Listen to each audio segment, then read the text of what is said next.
What is going on, everybody? Lindy Endzone back for the final post-draft presser reaction and review of the final pick in the draft for 2021 with the Philadelphia Eagles as they selected with their seventh Patrick Johnson out of Tulane, playing for the Green Wave, I believe I believe that they are called for Tulane.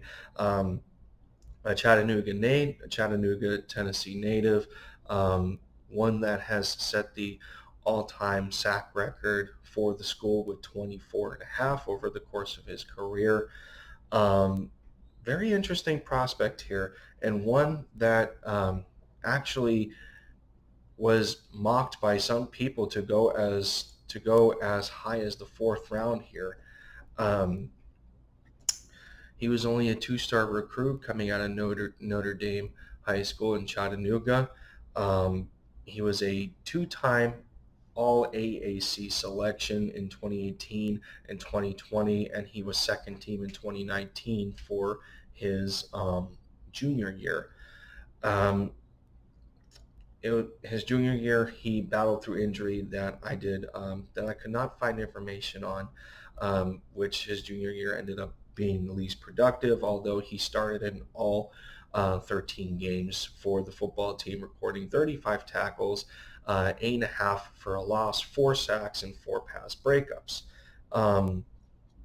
It is said that his ability to continually produce each game while battling through an injury can be attributed to his incredible mental toughness and warrior-like attitude on the football field, as said in an article by Underdog on UnderdogDynasty.com.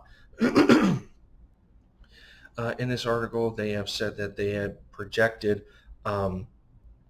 Johnson to go as early as the fourth round, specifically to the New York Giants, which obviously that did not happen, and he fell all the way to the seventh for us to pick him up. Like I said, he's got quite a bit of potential here, a versatile skill set for that matter. Some even seen him as a 3-4 outside linebacker, coming in at a good frame of about 6'3", 255. But most of his production was as a edge rusher on the defensive line, and in his time at Tulane to record almost 25 sacks is impressive in itself. So with that said, we are going to get started with some presser reaction here and see what Patrick has to say.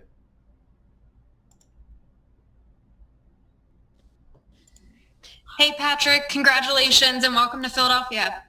Thank you very much. We'll get started here with Ed Kratz and then Zach Berman. Gotcha. Hi, Patrick. Congratulations. How does it feel to be drafted? How does it feel to be drafted? Oh man, it feels amazing, man. It's a weight off my shoulders. Now it's just time to finally get back to work and just focus on football and just winning a championship now. If I could ask you, how much conversation did you have with the Eagles in the pre-draft process? Yeah, it's actually a very small amount of talk that we've had, but I did have a little bit of interaction with them, and it went pretty well. But yeah, I'm excited about being an Eagle now and getting to meet the coaches even more. Go ahead, Zach, and then Bo. Hey, Patrick, you've been an edge rusher. They're listing you as a linebacker. Are you expecting to be an off-ball linebacker here? What kind of role are you seeing for yourself? For me, it's like wherever the coaches are really going to need and bring to the table, I can bring. I'm a very versatile player. I've done a little bit of both. When I talked to coach and the GM and stuff, they said they want me to be a guy to come in there and be able to be a good edge rusher for them and, sack a quarterback and some hurries and rushes and stuff. Go ahead, Bo, and then John McMullen. Hey, Patrick, just set the scene for us. Who have you been spending time with this weekend? What's it been like, and what was it like when you got the call? Oh, man. So just to start off, I've been with family and friends. we've most definitely had a great weekend so far. Just being together, it means the world to me that they all showed up. So it was an amazing weekend. And then I got the phone call and it was unreal feeling. I mean, like something I've been waiting for, since I was a little kid. So finally to get it, it's awesome to hear. Go ahead, John, and then Ed. Hey, Patrick.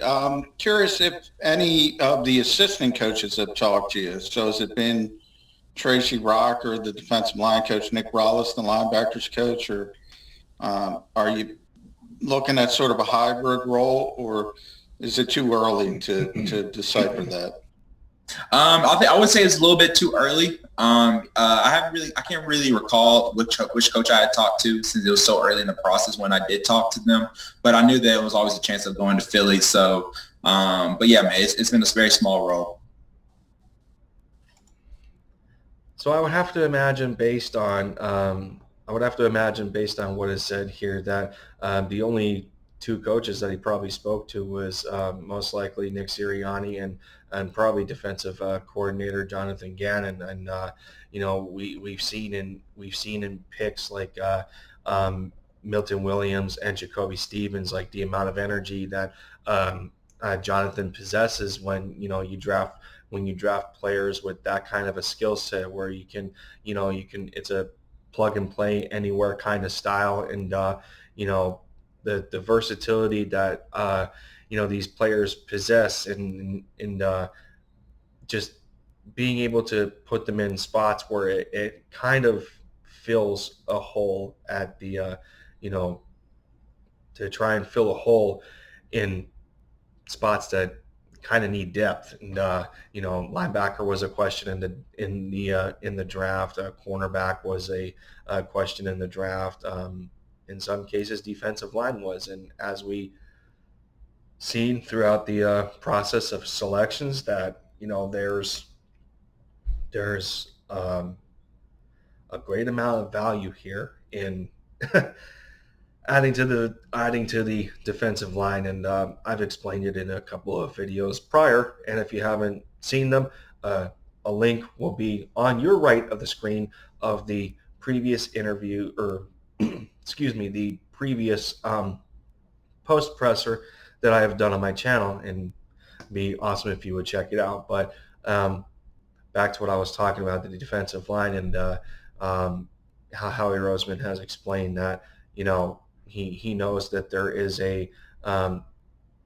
an exhaustive or an exhausting factor from a fan base of seeing defensive linemen constantly taking in what seems to be an abundance, but he feels that that's the way that they won the Super Bowl, and it's the way that they're going to win another. And as I've said before, there's validity behind it, but you want to make sure that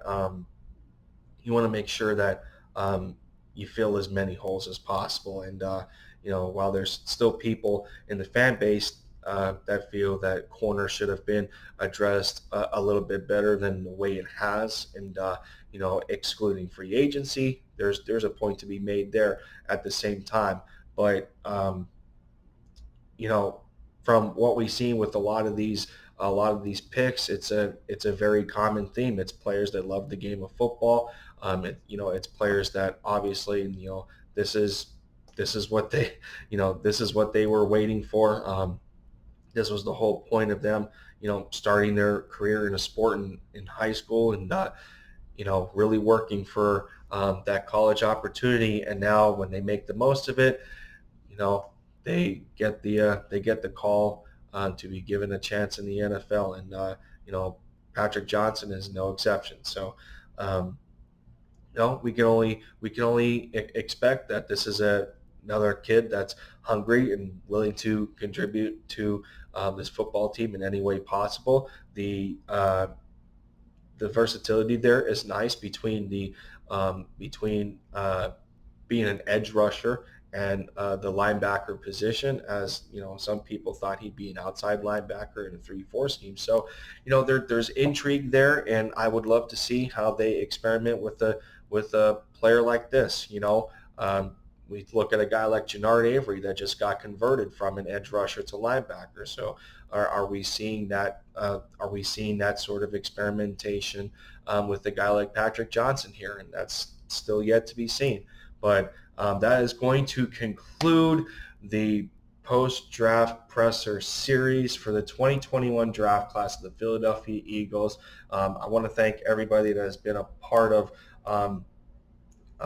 every bit and piece of content that I have made in my first ever draft, live draft coverage, pre, during, post, whatever it was. But like I said, I can't thank you guys enough for the support that you have given me. So with that said, there will be a link at the end of the video to check out another episode that you may not have seen yet. Be sure to do so. Drop a like to help me with the algorithm of YouTube. Leave your comments down. Let me know what you think of Patrick Johnson and how you feel this defensive line is going to unfold with the players that we have acquired in the draft. Even leave a